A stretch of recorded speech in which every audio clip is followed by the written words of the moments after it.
On സ്ക്രീനിലും social മീഡിയയിലും മലയാളി പ്രേക്ഷകർ ഏറെ ആഘോഷിച്ച ദമ്പതികളായ ജീവ ജോസഫും അപർണ തോമസും ഔദ്യോഗികമായി വേർപിരിയുന്നു. കഴിഞ്ഞ കുറച്ച് ദിവസങ്ങളായി അപർണയുടെ ഇൻസ്റ്റാഗ്രാം പോസ്റ്റുകളിലൂടെ വേർപിരിയൽ അഭ്യൂഹങ്ങൾ പ്രചരിച്ചിരുന്നുവെങ്കിലും ഒടുവിൽ ജീവ തന്നെ ഇൻസ്റ്റാഗ്രാമിലൂടെ പങ്കുവച്ച വൈകാരിക കുറിപ്പിലൂടെ വാർത്ത സ്ഥിരീകരിച്ചിരിക്കുകയാണ്. 11 വർഷം നീണ്ട ദാമ്പത്യ ജീവിതത്തിന് വിരാമമിടുന്നു എന്ന് വ്യക്തമാക്കിക്കൊണ്ടാണ് ജീവ ആരാധകരുമായി കുറിപ്പ് പങ്കുവച്ചിരിക്കുന്നത്. ജീവ പങ്കുവച്ച കുറിപ്പിന്റെ പൂർണ്ണരൂപം ഇങ്ങനെയാണ്: പ്രിയപ്പെട്ടവരെ, ഇതൊട്ടും എളുപ്പമുള്ള ഒരു കാര്യമല്ല. എങ്കിലും നിങ്ങളോട് നേരിട്ട് പറയാൻ ഞാൻ കടപ്പെട്ടിരിക്കുന്നു.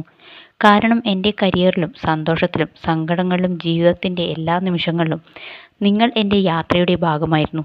നിങ്ങളിൽ പലരും ഞങ്ങളെ ഒരു മികച്ച ജോഡിയായി ഇഷ്ടപ്പെട്ടിരുന്നു. എന്നാൽ ഇനി മുതൽ അത് ഞങ്ങൾ അല്ല, കേവലം ജീവ എന്നും അപർണ എന്നും രണ്ടുപേർ മാത്രമാണ്. 11 വർഷത്തെ ദാമ്പത്യ ജീവിതത്തിന് ശേഷം ഞങ്ങൾ വേർപിരിയുകയാണ്. എവിടെയോ ഞങ്ങൾക്ക് പിഴച്ചു.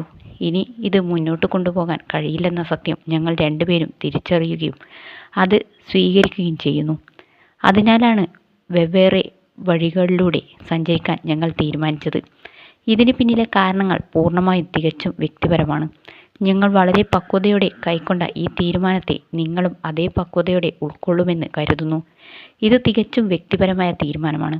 അതിനാൽ ഈ ഘട്ടത്തിൽ ഞങ്ങളുടെ സ്വകാര്യതയെ മാനിക്കണമെന്നും ഞങ്ങളെ മനസ്സിലാക്കണമെന്നും അഭ്യർത്ഥിക്കുന്നു.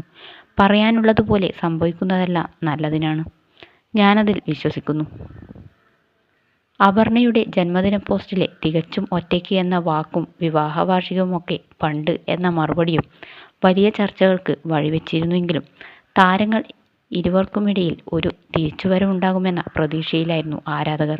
എന്നാൽ ജീവയുടെ ഈ ഔദ്യോഗിക പ്രതികരണത്തോടെ ആരാധകരുടെയും പ്രിയപ്പെട്ടവരുടെയും പ്രതീക്ഷകൾ മങ്ങുകയാണ് ഉണ്ടായത്. കഴിഞ്ഞ 11 വർഷമായി തങ്ങളുടെ പ്രണയവും യാത്രകളും സന്തോഷങ്ങളും ആരാധകരുമായി പങ്കുവച്ച ജീവയും അപർണയും ഇനി തനിച്ചുള്ള വഴികളിലൂടെ മുന്നോട്ടു പോകുമ്പോൾ തങ്ങളുടെ പ്രിയ താരങ്ങൾക്ക് പിന്തുണ പ്രഖ്യാപിക്കുകയാണ് ആരാധകർ.